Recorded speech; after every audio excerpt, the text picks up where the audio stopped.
आज संसदेमध्ये होणार ऑपरेशन सिंदूरवर चर्चा। लोकसभेत 16 तास तर राज्यसभेत 9 तास होणार चर्चा। कृषी मंत्री माणिकराव कोकाटे आज अजित पवारांना भेटण्याची शक्यता। कोकाटेंच्या राजीनाम्यासाठी विरोधकांकडून वाढला दबाव। पहिल्या श्रावणी सोमवार निमित्ताने पहाटेपासूनच शिवमंदिरात भक्तांची गर्दी। बम बम भोलेच्या गजरात मंदिर परिसर दणाणला। पुण्यातल्या रेव पार्टी प्रकरणाचा तपास आता अंमली पदार्थ विरोधी पथकाकडे। एकनाथ खडसेंचे जावई प्रांजल खेवलकरांसह 6 जणांना 2 दिवसांची पोलीस कोठडी।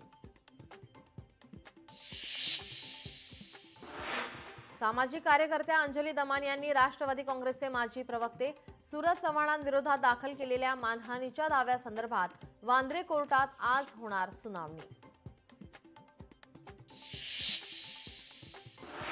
आझाद मैदानाची पाहणी करण्यासाठी अंतरवाली सराटीतून जरांगे पाटलांची टीम मुंबईच्या दिशेने।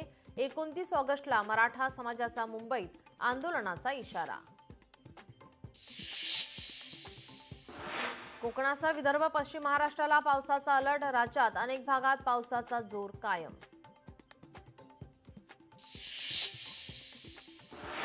50 खोके एकदम ओके या घोषणेचे जनक आणि 3 वेळा आमदार राहिलेले काँग्रेस नेते कैलास गोरंट्याल आज काँग्रेसचा हात सोडून कमळ घेणार हाती।